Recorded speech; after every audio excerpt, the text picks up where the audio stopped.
Astaghfirullah. Bismillahirrahmanirrahim. Assalamualaikum warahmatullahi wabarakatuh.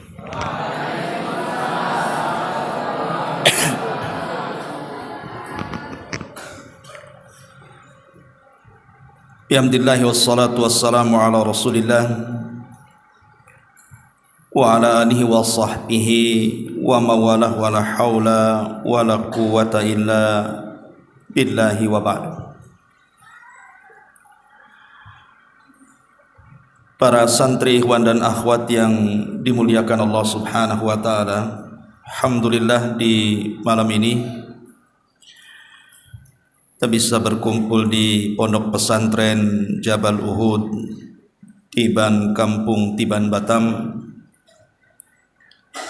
Dan insyaallah mungkin saya akan meluangkan waktu harusnya malam kemarin. Cuman karena malam ini kebetulan juga lagi libur, belum ada kajian. Mungkin mulai dari Ahad depan, mungkin kajian yang saya akan bina setiap malam kita pakai Selasa malam Rabu. Dan kitab yang kita akan bahas adalah kitab Arba'in Nawawi. Mungkin antum sudah hafal sebagiannya, tapi saya minta kepada antum semuanya untuk menghafal kitab Arba'in Nawawi ini, karena tidak banyak hadis-hadisnya, hanya kumpulan 40 hadis saja. Ma'asyiral muslimin yang dimuliakan Allah Subhanahu wa taala, sebelum kita masuk pada kitabnya, sedikit kita akan kenal siapa Imam Nawawi. Imam Nawawi kunyahnya adalah Abu Zakaria Yahya ibnu Syarafi An-Nawawi. Jadi namanya Yahya ibn Syaraf, kunyahnya Abu Zakaria. Dan dia dilahirkan di Nawa, makanya dinisbatkan An-Nawawi kepada kampung kelahirannya. Nawa menjadi Nawawi. Dan di zamannya Al-Imam An-Nawawi rahimahullahu ta'ala, artinya ulama yang membidangi seluruh fan-fan di dalam ilmu Islam. Kalau dia bicara tafsir, dialah pakarnya. Kalau bicara hadis, dia pakarnya. Kalau bicara fikih, dia pakarnya. Apapun yang berkenaan dengan Islam, maka dia pakarnya. Makanya di zamannya disebut Syekhul Islam. Ada juga yang kemudian menggelari beliau dengan sebut, beliau tidak mau digelari seperti itu. Tapi begitulah, apabila seseorang memiliki kelebihan kemudian dipuja dan dipuji manusia tanpa dia menghendakinya, maka Rasul menyebutnya sebagai busyral ajil, kabar gembira yang disegerakan di dunia. Sebagaimana para ulama salaf, Imam Nawawi itu sudah hafal Quran sebelum balik. Bahkan dia sejak kecil, dari sebelum balik sudah suka membaca. Sampai dikisahkan ada seorang anak muda dari Maroko, dari Maghrib. Dia berkunjung ke Nawa. Kemudian dia melihat banyak anak-anak yang bermain. Rupanya ada satu anak itu tidak mau bermain. Dia asik membaca buku dalam tangannya itu. Jadi kata anak muda dari Maroko ini mengatakan kepada anak kecil yang belum balik, "Kenapa kau tidak main?" Maka dia mengatakan, "Aku tidak diciptakan untuk itu. Ini anak kecil ngomong gitu. Ma khuliqtu lila'ib. Aku tidak diciptakan untuk main-main katanya. Padahal belum balik tuh ngomong begitu. Kalau antum sebaliknya, aku diciptakan untuk main-main, makanya main-main terus. Jadi akhirnya kemudian anak muda dari Maroko atau Maghrib ini menemui siapa ayahandanya. Setelah berjumpa kemudian tiba-tiba dia mengatakan kepada ayahnya bahwa putramu lahu sya'nun fil mustaqbal. Dia akan menjadi orang besar di masa depan, jagalah dia. Tapi kemudian bapaknya mengatakan, amunajjimun anta, apakah kau seorang ahli nujum? Kok meramal-ramal anakku akan menjadi orang besar?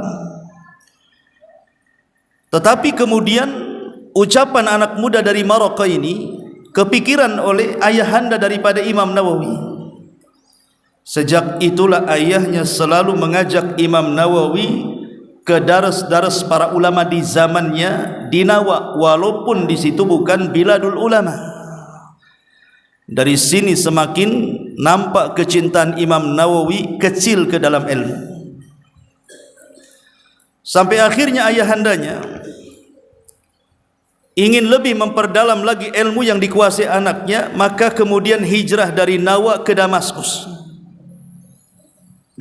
Maka Imam Nawawi pun kemudian belajar di ulama-ulama di Damaskus, karena Damaskus kala itu menjadi biladul ulama, negerinya para ulama. Di situ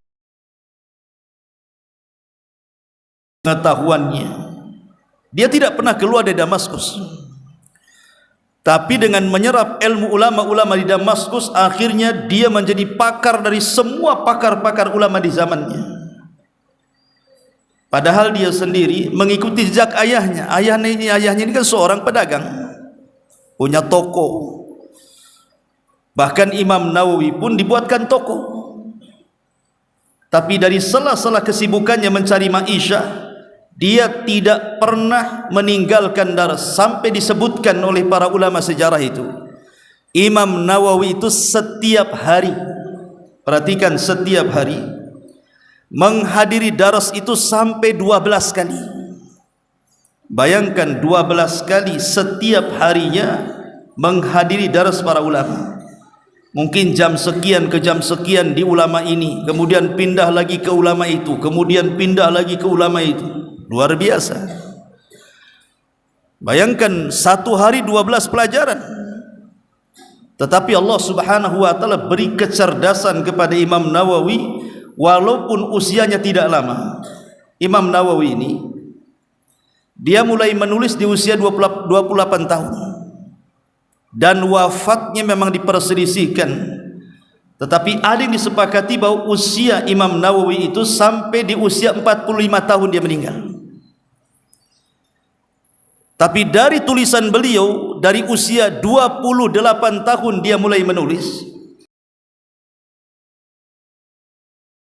dia wafat, lihat karya-karyanya. Belum ada yang bisa menandingi karya-karya besar Imam Nawawi. Belum lagi soal keberkahannya. Banyak yang mengarang karya seperti karya kitab-kitabnya Imam Nawawi tapi tidak terkenal. Contoh saja umpamanya Riyadhus Shalihin. Sampai ulama mengatakan tidak ada kitab yang banyak dicetak di dunia setelah Al-Quran melebihi Riyadhus Shalihin. Karena Riyadhus Shalihin ini hampir di semua markas-markas yang di situ dijadikan pusat belajar mesti ada kitab Riyadhus Shalihin. Tidak di Indonesia, tidak di Singapura, tidak di Malaysia, di semua dunia. Bahkan perpustakaan itu belum lengkap kalau belum ada Riyadhus Shalihin. Padahal Riyadhus Shalihin itu hanya kumpulan hadis saja. Bab kemudian dicantumkan hadis, bab dicantumkan hadis. Kalaupun ada catatan itu tidak banyak. Dan banyak juga para ulama yang mengarang kumpulan-kumpulan hadis, tetapi tidak seterkenal Riyadhus Shalihinnya Imam Nawawi. Itu menunjukkan berkah dan keikhlasannya. Makanya ikhlas itu akan membuahkan hasil. Belum lagi kitab Al-Adhkar. Banyak para ulama itu yang mengarang kitab Al-Adhkar, kumpulan-kumpulan zikir, tetapi tidak booming. Seperti kitabnya Imam Nawawi ini, dibaca jutaan manusia.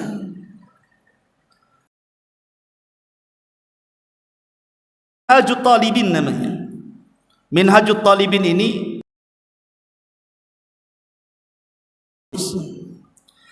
tapi 300 tahun setelahnya ada salah satu ulama Syafi'i yang kemudian mensyarah kitab Minhajut Talibin menjadi Syarhul Minhaj, akhirnya jadi terkenal. Di Indonesia ini hampir di semua pondok-pondok pesantren yang berbasis Syafi'i itu mesti dipelajari syarah Minhaj ini. Lah matannya itu yang ngarang Imam Nawawi, Minhajut Talibin itu. Bahkan kitab yang kita akan pelajari ini, Arba'in Nawawi, berapa juta manusia yang menghafal kitab Arba'in Nawawi. Padahal nanti saya akan jelaskan di mukadimahnya, yang mengarang kitab Arba'iniyat ini itu banyak sekali. Banyak sekali. Tetapi tidak menjadi terkenal melebihi Arba'in Nawawinya Imam Nawawi rahimahullahu ta'ala. Sebenarnya hadis yang dicantumkan Imam Nawawi itu bukan 40 tapi 42 hadis, tetapi dimudahkan kemudian diistilahkan dengan Arba'in. Walaupun kemudian Al-Imam Ibn Rajab menambahkan 8 hadis di dalam menjadi 50 hadis jadinya. Ma'asyiral muslimin yang dimuliakan Allah Subhanahu wa taala, dan banyak lagi karya-karya, dan karya besarnya dalam bidang hadis adalah syarah Sahih Muslim. Siapa yang tidak mendengar kalimat syarah Sahih Muslim? Syarah Sahih Muslim ini sekali lagi banyak yang mensyarah ulama itu. Tetapi kalau kita mempelajari hadis Sahih Muslim, selalunya syarahnya mengambil karya An-Nawawi. Dan itu yang paling akurat.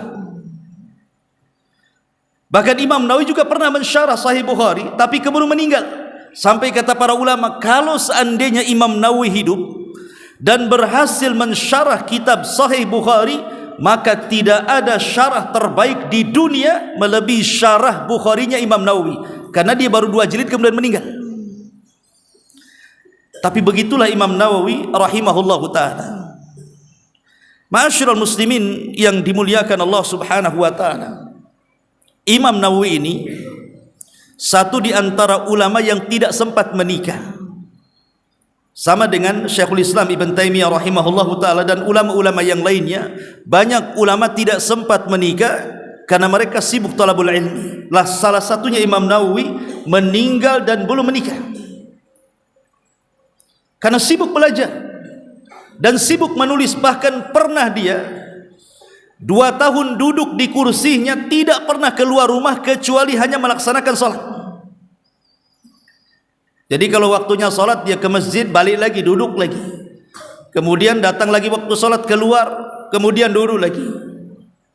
Dan pembantunya yang menyediakan makan untuk disediakan di mejanya.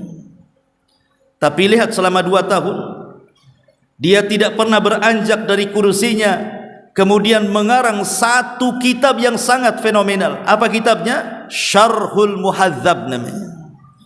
Itu kitab Syarhul Muhadzab itu kitab rujukan para ulama sampai hari ini. Itu ditulis 2 tahun, Imam Nawawi tidak beranjak dari kursinya. Kalau kita begini 2 hari apa enggak encok, 3 harinya masuk rumah sakit. Bahkan Imam Nawawi ini kecerdasannya luar biasa. Dia hafal Kutubut Tis'ah, itu dia hafal. Mulai daripada Sahih Bukhari, Sahih Muslim, Abi Dawud, Nasai, Baihaqi, Musnad Ahmad, Masya Allah. Itu di luar kepala.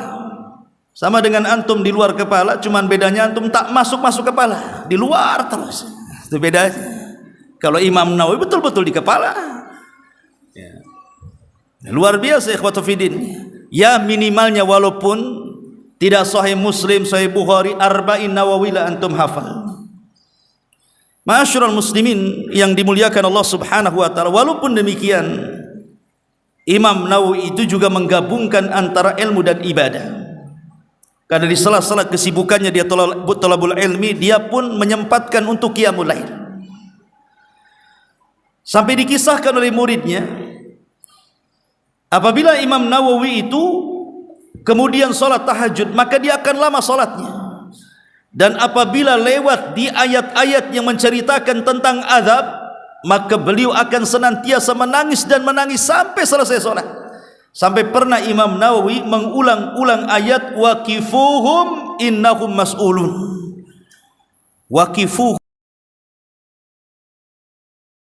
mereka di hadapan Rabbnya karena mereka akan ditanya. Itu terus diulang-ulang sambil menangis. Dan ingat, di zaman Imam Nawawi itu penguasa yang berkuasa penguasa zalim.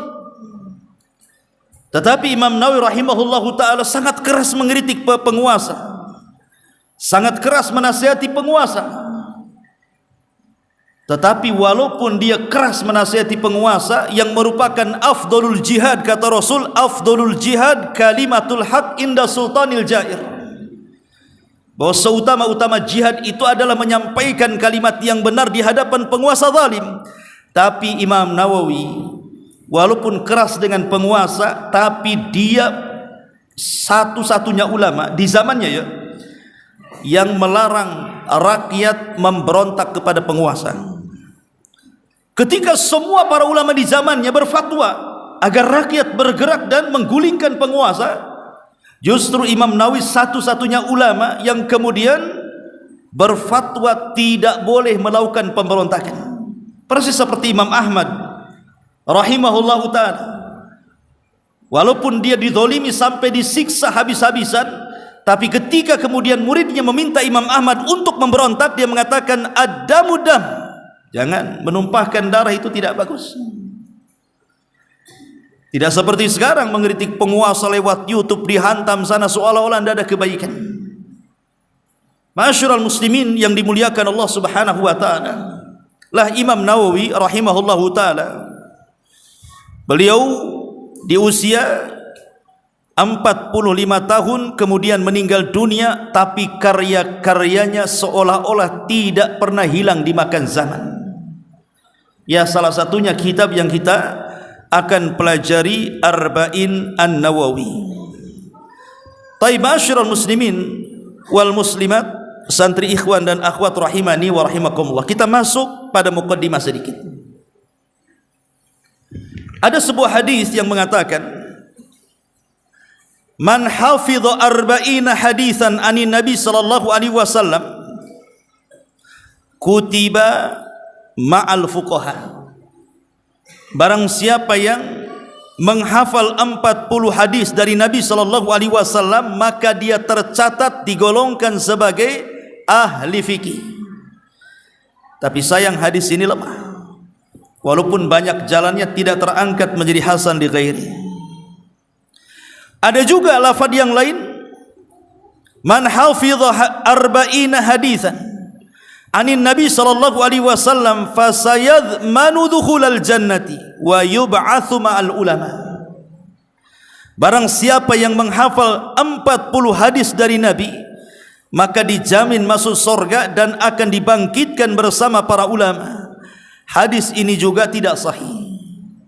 Jadi semua hadis yang menjelaskan tentang fadilah menghafal 40 hadis akan digolongkan bersama para ulama, akan dimasukkan ke dalam surga, akan digolongkan bersama fuqaha, semuanya tidak ada yang sahih.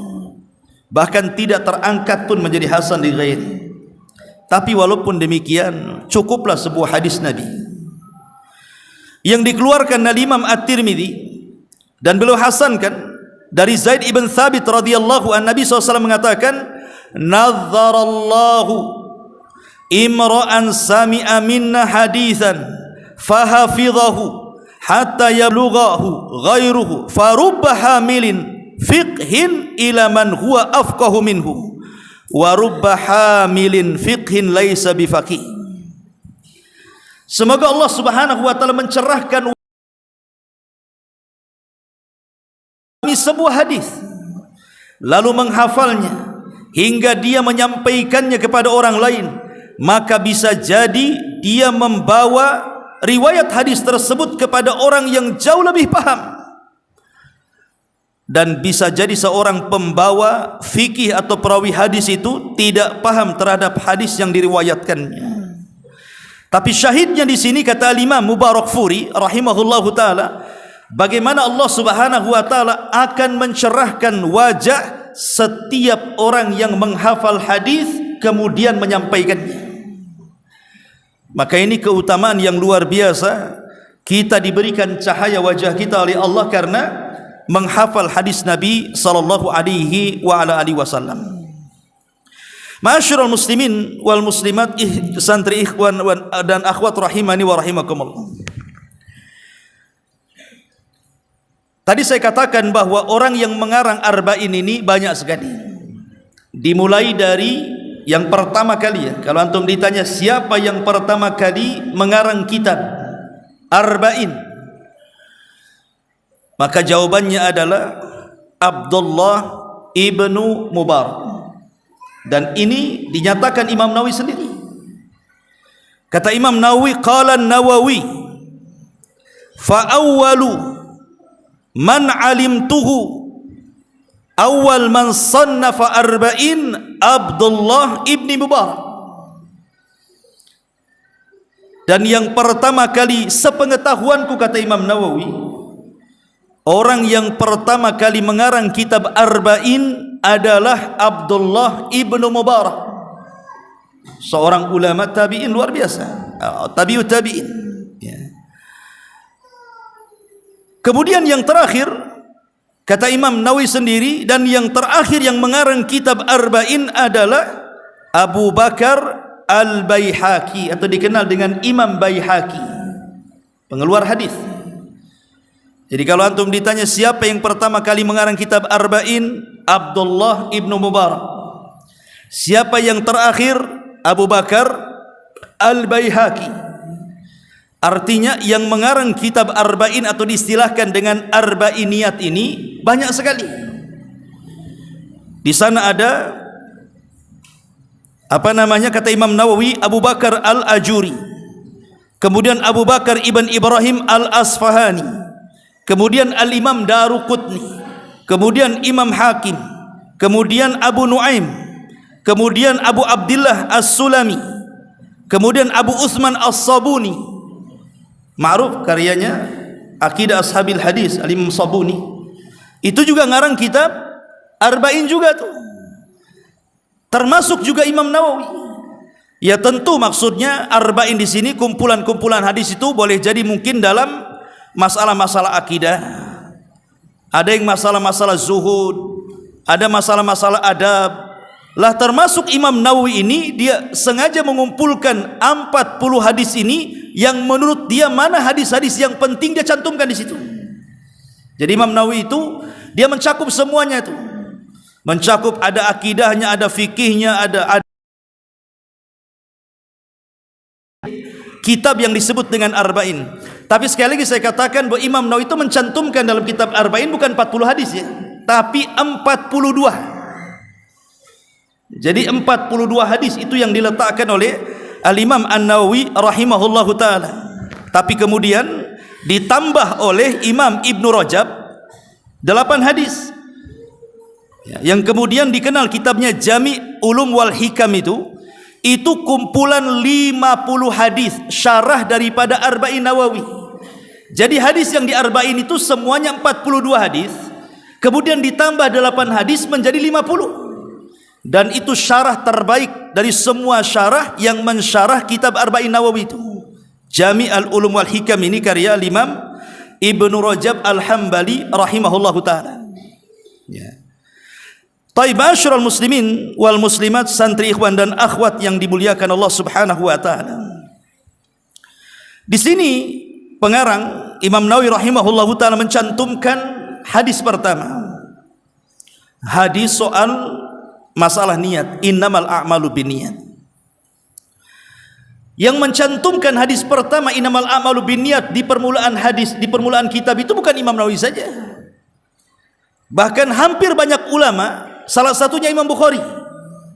Antum kalau baca Sahih Bukhari, Itu judulnya lain dengan hadisnya tuh. Judulnya itu Kaifa Bad'il Wahyi, bagaimana caranya wahyu turun. Tapi hadis yang pertama dicantumkan justru hadis sama dengan kitab Arba'in Nawawi dan kitab-kitab yang lainnya. Ada yang mengatakan, kenapa para ulama selalu mencantumkan di permulaan hadisnya ini hadis innamal a'malu binniyat? Karena mereka mengharap dari Allah tulisan yang mereka tulis itu betul-betul karena Allah. Karena hadis innamal a'malu binniyat ini bicara supaya karya mereka itu lillah. Bahkan Abdurrahman Al-Mahdi, ma'ruf, seorang ulama di zaman Imam Syafi'i, yang pernah meminta kepada Imam Syafi'i untuk meringkas soal fikih, maka ditulislah kitab risalah, ditulislah kitab usul fiqh namanya Risalah. Itu permintaan Abdurrahman Al-Mahdi itu. Akhirnya terkenal kitabnya sampai Imam Syafi'i dijuluki sebagai orang yang pertama kali mengarang kitab usul fiqh. Sampai dikenal dengan Mujaddid al-Ummah namanya.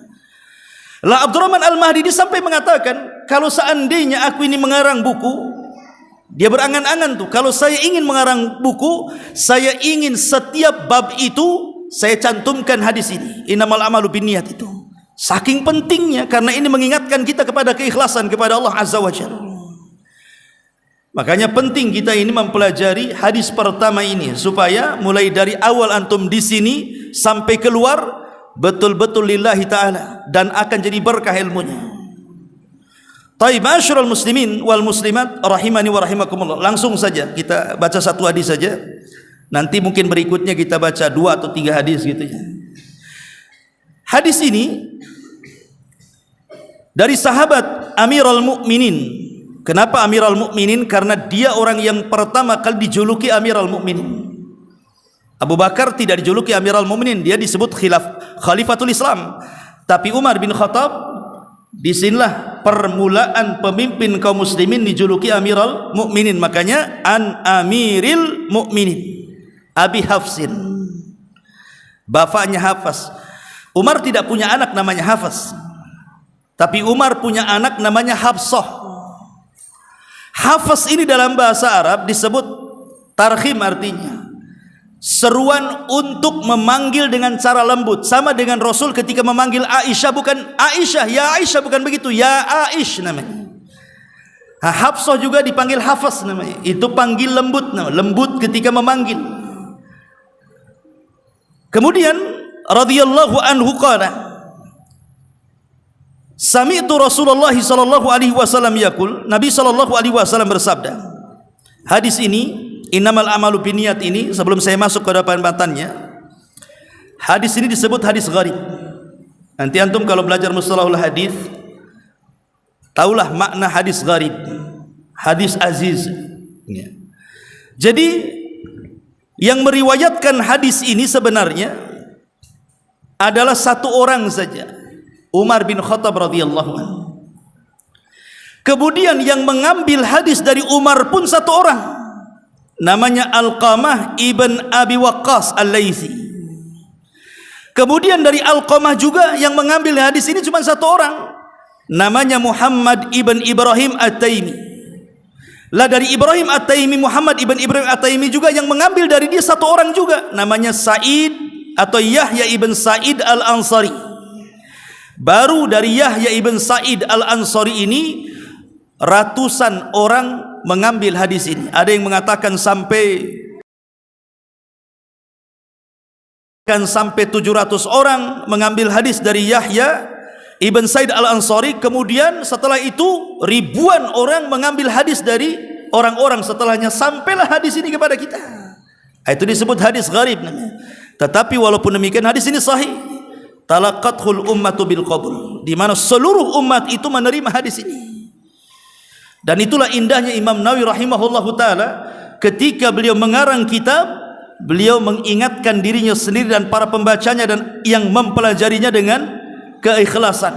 Subhanallah, ajaibnya karya-karya Imam Nawawi itu tidak diperselisihkan para ulama. Contoh Riyadhus Shalihin, tidak ada orang yang mengkritik Riyadhus Shalihin, semua menerimanya.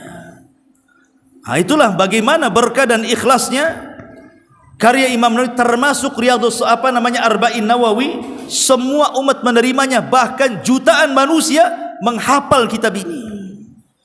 Jadi saya harap antum menghafal kitab Arba'in Nawawi ini. Nabi SAW mengatakan, innamal a'malu binniyat wa innamal likulli imri'in ma nawa. Amal itu, kata Rasul, ditentukan dengan niat-niat, dan seseorang mendapatkan pahala juga ditentukan karena niatnya. Kemudian Rasul mengatakan, faman kanat hijratuhu ilallahi wa rasulihi fahijratuhu ilallahi wa rasulihi. Barang siapa yang hijrahnya karena Allah dan Rasulnya, maka dia akan mendapatkan dalam hijrahnya Allah dan Rasulnya. Kemudian kata Rasul, wa man kanat hijratuhu lid-dunya yusibuha aw imra'atin yatazawwajuha wa fi riwayatin yankihuha fahijratuhu ila ma hajara ilaihi. Tapi kalau hijrahnya mencari dunia atau wanita yang hendak dinikahinya, maka dia akan mendapatkan itu saja. Lihat, Rasul tidak mengulang kalimat fahijratuhu ila dunya atau ila imra'ah yatazawwaju, tidak, tapi mengganti dengan dhamir. Karena hinanya hijrah yang dilakukan bukan karena Allah dan Rasulnya itu. Taib, kita akan cerita tentang, dimulai dari asbab urutnya dulu. Kenapa Nabi SAW sampai bersabda seperti ini? Sebagian para ulama mengatakan, kenapa Rasul sampai mengatakan innamal a'malu binniyat sampai akhir hadis ini? Di zaman itu ada seorang sahabat yang suka dengan seorang wanita namanya Ummu Qais. Walaupun Al-Hafidz Ibnu Hajar rahimahullahu taala mengatakan sebenarnya bukan asbab wurud, sebenarnya riwayatnya sahih ya, tapi bukan asbab wurud. Tetapi ulama mutaakhirin menyambung-nyambungkan bahwa riwayat ini dijadikan asbab wurud daripada hadis innamal a'malu binniyat. Jadi ketika para sahabat banyak hijrah, rupanya Ummu Qais ini ikut hijrah.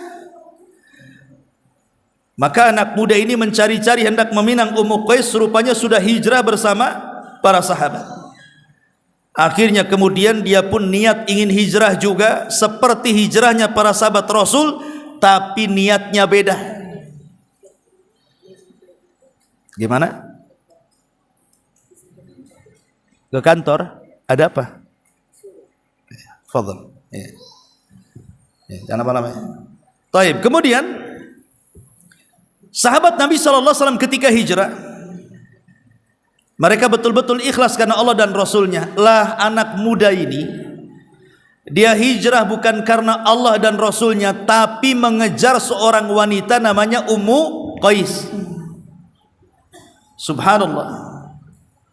Ketika para sahabat Nabi SAW mendapatkan pahala besar dalam hijrah mereka karena mereka niatkan untuk Allah dan Rasulnya, rupanya anak muda ini tidak dapat pahala sedikit pun, karena dia hijrahnya bukan karena Allah dan Rasulnya, tapi mengejar seorang wanita. Makanya Rasul ketika mengatakan barang siapa yang hijrahnya karena dunia ataupun wanita yang dihendak dinikahinya, tidak mengulang, tetapi mengganti dengan kata ganti, fahijratuhu ila ma hajara ilaihi litahkiriha, karena hijrahnya itu sangat menghinakan dirinya. Bagaimana tidak, coba sudah lelah, letih, tiba-tiba kemudian gak dapat pahala, apa ndak hina kehidupannya? Itulah kemudian Rasul mengatakan innamal a'malu binniyat wa innamal likulli imri'in ma nawa. Faman kanat hijratuhu ila Allah wa rasuli fahijratuhu ila Allah wa rasuli. Wa man kanat hijratuhu lidunya aw imra'atin yatazawwajuha fahijratuhu ila ma hajara ilaihi.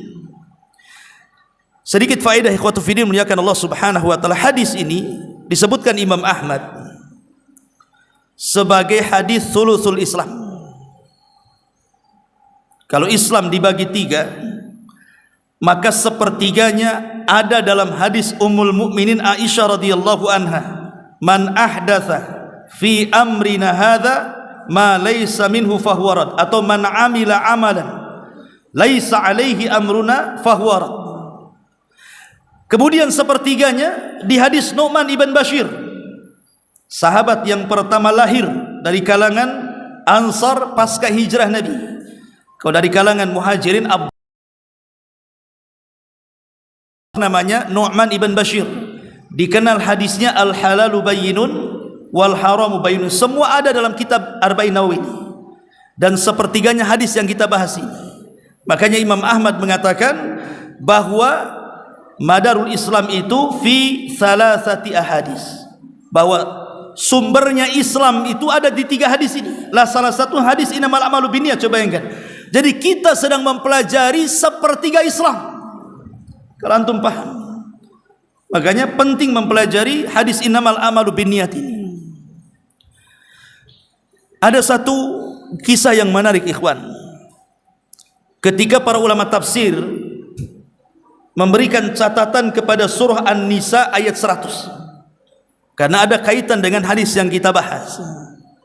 An-Nisa ayat 100, Allah subhanahu wa ta'ala berfirman dalam surah An-Nisa ayat 100 ini, wa man yuhajir fi sabilillah yajid fil ardi muraggaman katsiran wasa' wa man yakhruj min baitihi muhajiran ilallah wa rasulihi thumma yudrikuhul mautu faqad waqa'a ajruhu 'ala Allah wa kana Allahu ghafurar rahim.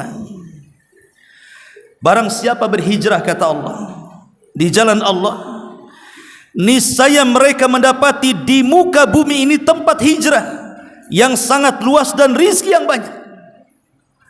Ini kalau hijrah mencari dunia, di mana saja ada. Bumi ini luas, mau cari rizki di mana saja ada. Tetapi barang siapa yang keluar hijrahnya, keluar rumahnya dengan maksud berhijrah kepada Allah dan Rasulnya, kemudian kematian menimpanya sebelum sampai ke tempat tujuannya, maka sungguh telah tetap pahala di sisi Allah, dan Allah Maha Pengampun lagi Maha Penyayang. Di zaman Allahu anhuma, ada seorang sahabat namanya Dhamrah ibnu Jundub, namanya Dhamrah ibnu Jundub. Dhamrah ibn Jundub ini sudah tua, sudah sangat tua sekali. Dia tidak sanggup untuk berjalan seperti sahabat-sahabat yang lain yang hijrah dari Mekah ke Madinah. Badan mereka masih kuat dan kekar sehingga mereka mampu melintasi jalan berkilo-kilo. Nantilah kalau Allah antum takdirkan, nanti sudah besar kemudian umrah, tahulah perjalanan Mekah Madinah itu seperti apa itu. Gurun pasir, bebatuan, bukit, lembah, macam-macam tuh. Jadi Dhamrah ibn Jundub ini karena sudah tua, dia hanya melihat para sahabat Nabi yang hijrah, sementara dia tidak sanggup untuk berjalan hijrah ke Madinah. Tapi ketika semua sahabat sudah hijrah ke Madinah, dia ditinggal sendirian. Maka tekanan dari orang-orang kafir Quraisy itu semakin menjadi-jadi kepada Dhamrah ini, sehingga dia tidak tahan. Akhirnya kemudian Dhamrah ibn Jundub ini terpaksa dia ingin hijrah. Daripada mendapatkan tekanan hebat dari orang musyrik, ada hijrah sajalah saya. Akhirnya kemudian orang tua yang sudah renta ini, dia bawa perbekalannya, kemudian dia mulai berjalan kaki dari Mekah menuju Madinah. Tapi namanya sudah tua, sudah renta, tidak sanggup berjalan. Di tengah perjalanan akhirnya jatuh sakit. Ketika maka dia langsung menepuk kedua tangannya. Pertama dia tepuk seperti ini, kemudian dia mengatakan, Allahumma hadhihi bai'ati li nabi. Ya Allah, terimalah, inilah baiatku kepada Nabi.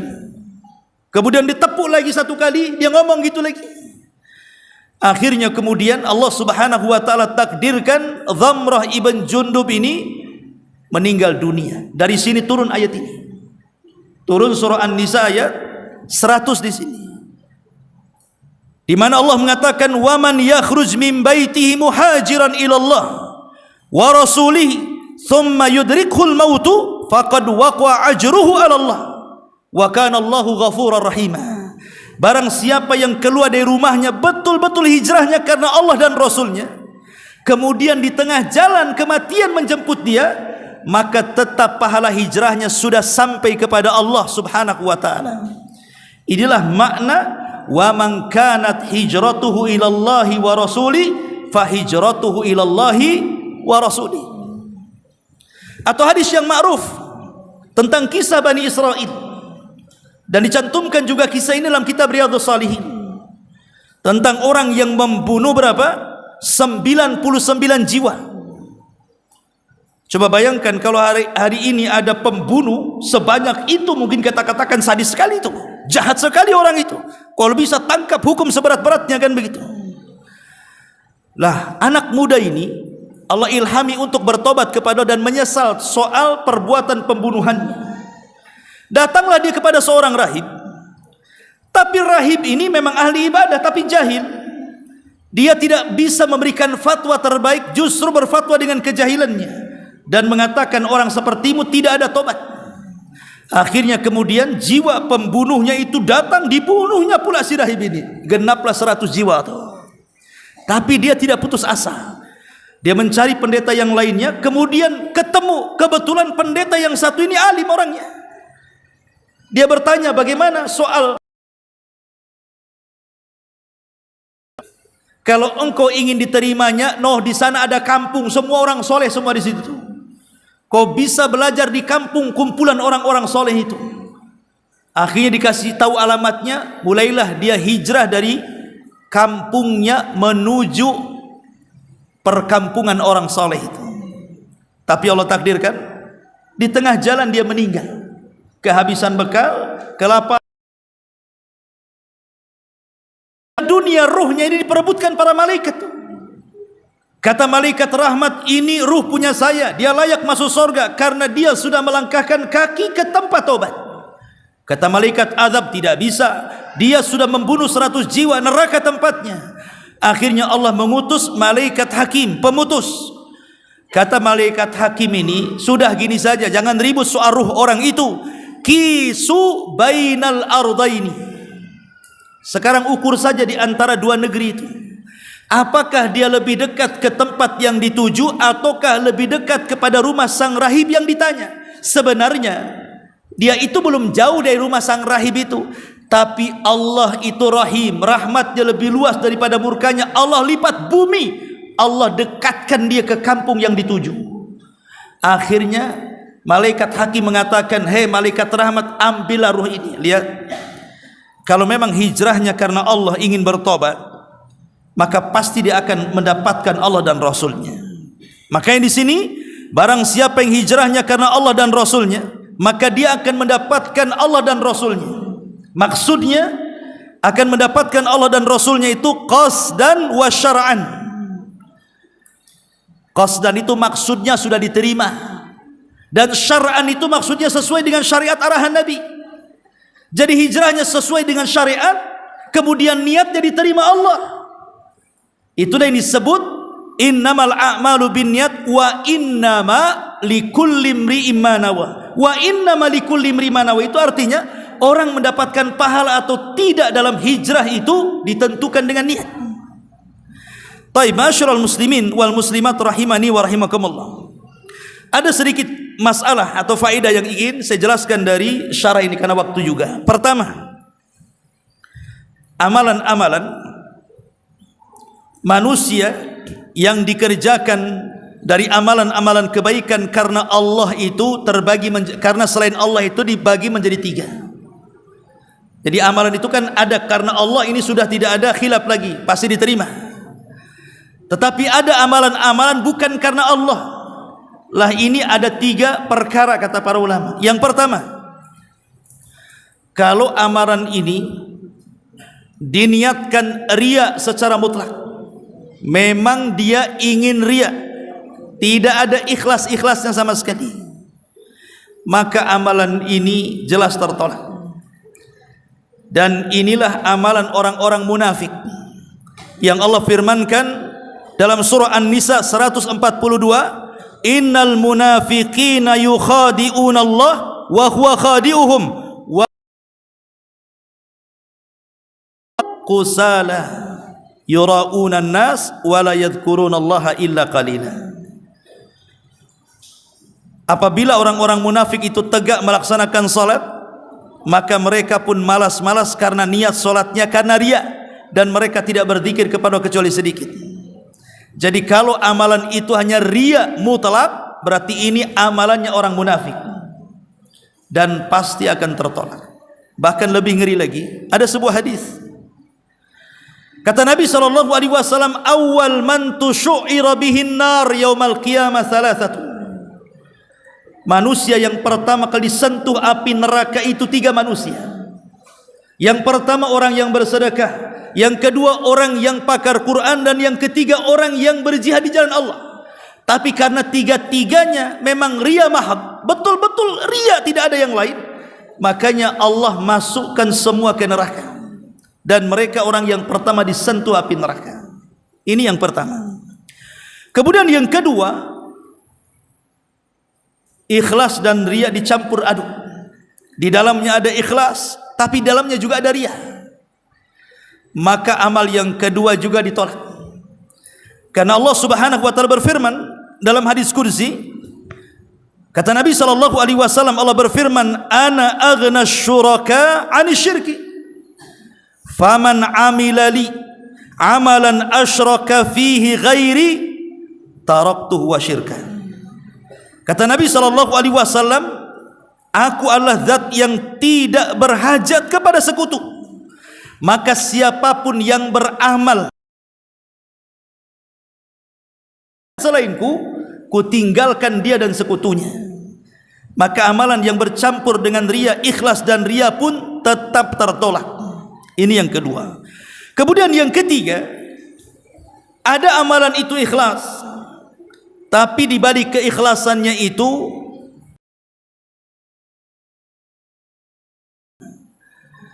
tetapi dia tidak riya, tidak sum'ah, tidak. Jadi dia ikhlas karena Allah, dia haji ikhlas, dia jihad ikhlas. Tetapi ketika dia berangkat haji, oh boleh jadilah nanti setelah haji saya ingin belanja emas, saya jual lagi di Indonesia. Atau mungkin setelah berperang, kalau memang harta ghanimah saya pun pengen mengambilnya. Itu kan ada keikhlasan, tapi di balik itu juga ada keinginan dunia. Maka kata para ulama, yang seperti ini tidak gugur amalannya, tetapi dikurangi. Ya, pamannya haji, saya haji ikhlas karena Allah, tapi pulangnya beli emas untuk dijual di Indonesia. Hajinya sah, dapat pahala, tapi tidak sesempurna pahala orang yang betul-betul lillahi ta'ala hajinya. Ma'asyiral muslimin wal muslimat rahimani wa rahimakumullah. Sekarang pertanyaannya, bagaimana kalau seandainya seseorang itu haji kemudian pulang haji, tiba-tiba kemudian dipanggil Pak Haji, Bu Hajah, padahal dia tidak niat ingin dipanggil itu? Apakah kemudian mengurangi keikhlasannya, maknanya mengurangi pahalanya? Maka para ulama tidak, berdasarkan hadis Muslim dari Abi Dzar Al-Ghifari radhiyallahu an, qila li Rasulillah sallallahu alaihi wasallam, dikatakan kepada Nabi sallallahu alaihi wasallam, ara'aita ar-rajula ya'malu al-amala minal khairi wa yahmaduhu an-nasu sallallahu alaihi wasallam, tilka ajilun busyral mu'min. Jadi Rasul ditanya, Rasul bagaimana kalau ada seseorang beramal, amal ini amal baik, tetapi tiba-tiba manusia memuji dia. Nah, seperti contohnya tadi, ada orang yang haji, dia nggak mau dipanggil Pak Haji, tapi tiba-tiba kemudian ketika orang tahu dia sudah haji, dia malas juga, manggil pula dia Pak Haji. Maka Rasul mengatakan orang seperti ini mendapatkan kabar gembira yang disegerakan di dunia sebelum akhirat. Artinya tidak mengurangi keikhlasannya, asal tidak ada niat untuk itu. Kecuali memang niatnya untuk itu. Kalau dipanggil, nggak dipanggil Pak Haji, tak mau nengok pula dia. Pas dipanggil Pak Haji baru nengok, kan gitu. Lah ini yang riya seperti ini yang banyak di negeri kita ini. Ma'asyiral muslimin wal muslimat, santri ikhwan dan akhwat rahimani wa rahimakumullah. Kemudian masalah yang kedua. Hadis ini mengajarkan kepada kita keikhlasan. Apa itu ikhlas? Ikhlas itu kata para ulama, an taktumal hasanat kama taktumas sayyi'at. Jadi ikhlas itu engkau menyembunyikan kebaikan sebagaimana engkau menyembunyikan keburukan. Jadi kalau orang itu melakukan keburukan, maksiat kepada Allah, kan banyak orang yang malu kalau seandainya maksiatnya diketahui. Makanya ketika Rasul ditanya soal apa itu dosa, Rasul mengatakan mahaka fi sadrik wa karihta an yattali alaihin nas. Dosa itu yang kau sembunyikan dalam dadamu, kalau manusia tahu kau benci. Karena orang berbuat dosa kalau bisa jangan diketahui orang. Lah ikhlas juga sama. Sebagaimana engkau sembunyikan maksiatmu manusia tidak tahu, maka ikhlas juga sembunyikanlah kebaikanmu supaya yang tahu hanya Allah Subhanahu wa taala saja. Itulah ikhlas. Ya. Dan ikhlas ini luar biasa. Penuh pengorbanan dahulu di zaman para tabi'in. Ada orang namanya Ali ibn Husain ibn Ali ibn Abi Talib radhiyallahu anhu, atau julukannya dikenal dengan Zainul Abidin. Satu-satunya cucu Husain, anak Husain yang selamat dari Karbala. Semua putra Husain itu meninggal semua di Karbala, perang, ikut perang, kecuali Ali bin Husain ini, karena dia sedang sakit sehingga diselamatkan oleh Zainab bibinya, sehingga dialah satu-satunya putra Husain yang selamat, dikenal dengan Zainul Abidin. Jadi siapapun yang mengaku keturunan Nabi dari jalur Husain harus sampai kepada Ali bin Husain bin Ali bin Abi Talib, atau dikenal dengan Zainul Abidin ini. Jadi Zainul Abidin ini mencontohkan kepada kita keikhlasan. Jadi kalau dia sedekah ikhwan, dia sedekahnya itu tengah malam, nunggu sepertiga malam akhir. Dia gendong tuh gandum itu, kemudian cari rumah-rumah orang fakir, diletakkan di depan rumahnya. Setiap malam 70 rumah fuqara letakkan, nanti kalau habis dikirim lagi, kalau habis dikirim lagi. Tetapi di sisi lain, orang-orang Madinah menuduh Ali bin Husain Zainul Abidin ini orangnya bakhil, kaya tapi bakhil katanya. Pada setiap malam dia gotong gandum tuh, sedekah. Baru ketahuannya setelah dia meninggal, tiba-tiba sedekah itu hilang. Dan yang memandikan jenazah bercerita bahwa pundak Ali bin Husain ini penuh dengan luka karena suka menggendong setiap malam gandum untuk diserahkan kepada fuqara wal masakin. Itulah keikhlasan yang sesungguhnya. Itulah yang dikatakan bahwa antaktumal hasanat kama taktumas sayyi'at. Engkau sembunyikan kebaikan sebagaimana engkau sembunyikan keburukan. Itulah makna ikhlas, ikhwan. Ya, ini yang kedua.